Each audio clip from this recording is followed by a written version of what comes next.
65 साल की एक औरत ने 2 बेटों और उनके परिवारों के साथ रहती थी।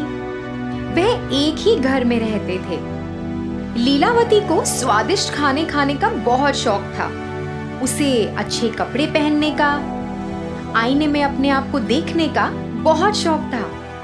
जब उसके बेटे काम पर निकल जाते, उसकी बहुएं अपने काम में व्यस्त हो जाती, मगर लीलावती को इस बात की कोई परवाह नहीं थी। बड़ी बहू, ओ बड़ी बहू, इधर आओ जरा। जी जी माँ, बोलिए। अरे, क्या तुम मुझे वो गिलास दे सकती हो जिसमें पानी रखा हुआ है?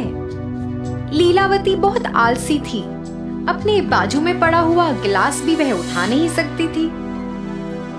वह हर बार ऐसे ही करके किसी न किसी को बुलाती और उन्हें परेशान करती। उसकी बहुएं उसका कहना तो मान लेती थी, मगर वह भी बहुत परेशान रहती थी, क्योंकि उसे खाने का बहुत शौक था। जब अच्छा पकवान पकता था तो वह खुद रसोई घर में जाकर देखना चाहती थी कि क्या पक रहा है। अरे बहू, सुनो, तुम क्या पका रही हो? खुशबू तो बहुत अच्छी आ रही है। फिर जब लीलावती की बहुओं ने खाना बना लिया तो वह इंतजार करती थी कि वह रसोई से बाहर कब आएंगी। वह रसोई में जाकर सभी पकवान देखती थी, एक एक करके उन्हें सूंघती थी और फिर कटोरी में सामान भरकर चुपचाप अपने कमरे में चली जाती थी। भोजन के समय बहुएं पहले सबको खाना परोसती थी, मगर जब उनकी बारी आती तो खाना कम पड़ जाता था। उन्हें पता ही नहीं था कि खाना कम कैसे पड़ जाता है।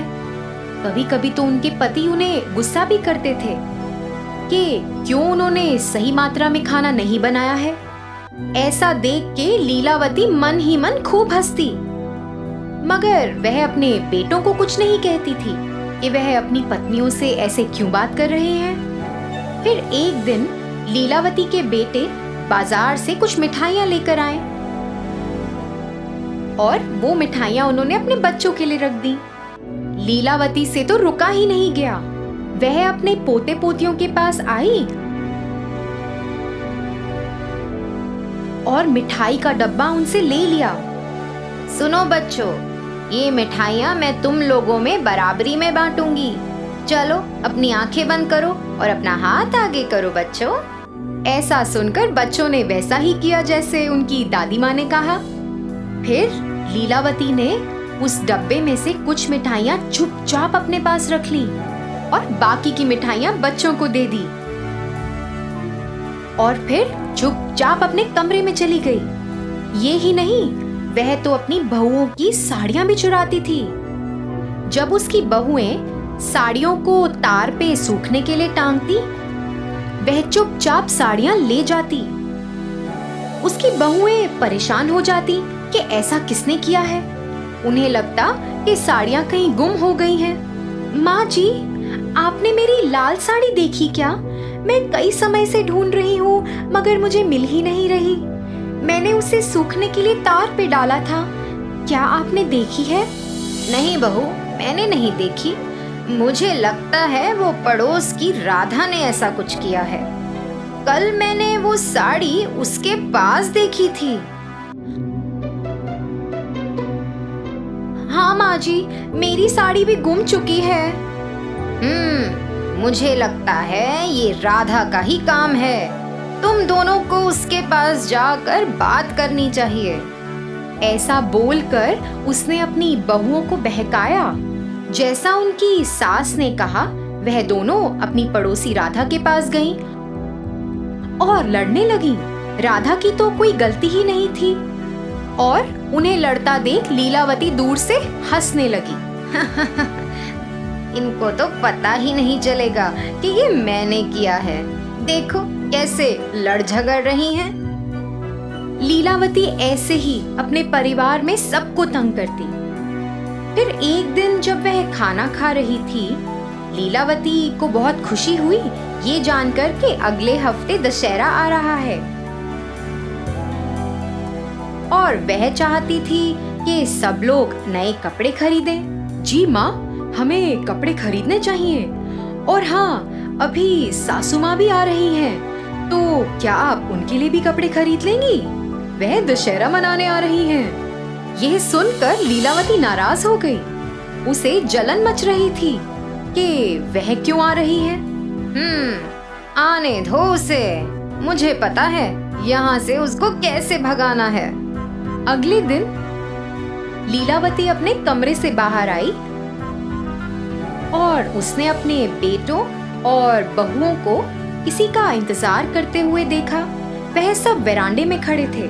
हे भगवान, देखो कैसे ये लोग उसका इंतजार कर रहे हैं।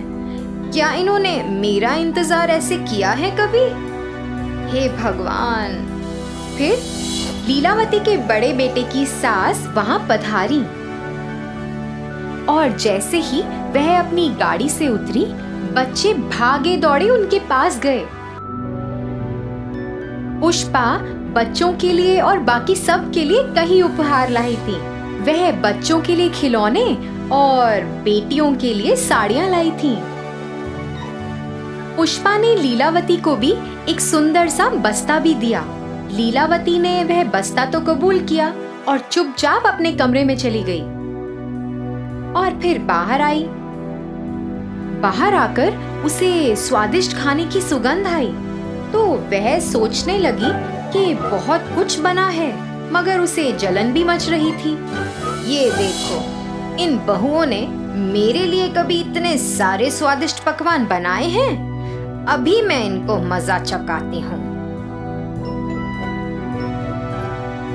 फिर ऐसा सोचते हुए वह इंतजार करने लगी कि कब उसकी बहुएं रसोई से बाहर आएं। जैसे ही वे दोनों रसोई से बाहर आईं, चुपचाप लीलावती रसोई घर में चली गई और पकवान में उसने खूब सारी मिर्च डाल दी। फिर जैसे ही सबने खाना शुरू किया, सब लोगों से खाया ही नहीं गया। सबको खूब मिर्च लग रही थी। सब तो पानी के लिए तड़पने लगे, मगर लीलावती ने तो खाने को छुआ तक नहीं था। मगर उसे ऐसा लगा कि सबको शक हो जाएगा कि उसने कुछ गड़बड़ की है, तो वो भी नाटक करने लगी कि उसे भी खूब मिर्ची लगी और पानी के लिए तरसने लगी।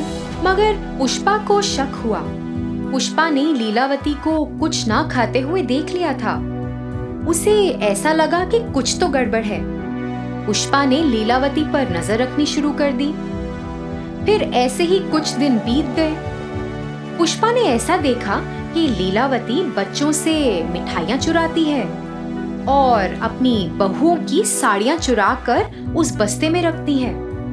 उसने यह भी देखा कि वह चुपचाप रसोई में जाके सब्जियां कटोरी में भरकर चुपचाप अपने कमरे में आ जाती है। इन 10 दिनों में पुष्पा को लीलावती के बारे में बहुत कुछ पता चला। फिर एक दिन जब सब लोग घर पर थे, पुष्पा ने सोचा कि ये सही वक्त है कि उसे सबको बताना चाहिए कि इस घर में क्या चल रहा है। लीलावती, सुनिए, क्या आप वो बस्ता ला सकती हैं जो मैंने आपको दिया था? मैं आपको वापस लौटा दूंगी। फिर ऐसा कहकर पुष्पा झट लीलावती के कमरे में गई। लीलावती तो पुष्पा से पहले जाने की कोशिश कर रही थी, मगर असफल रही। पुष्पा ने वो बस्ता खोला और सब लोग उसके अंदर देखकर हैरान रह गए। उसमें कई प्रकार की मिठाइयाँ, बहुओं की साड़ियाँ, आईना और पैसे थे। वह ये सब अपने परिवार वालों से चुराती थी। लीलावती, तुम्हारे बेटे, तुम्हारे बहुएं और तुम्हारे पोता और पोती, ये तुम्हारा परिवार है। ये किसी और के नहीं है। ये तुम्हारा परिवार है। लीलावती, तुम्हें क्या लगता है कि ये सही कार्य है जो तुम इतने दिनों से कर रही हो? माँ, आप ऐसा क्यों कर रही थी?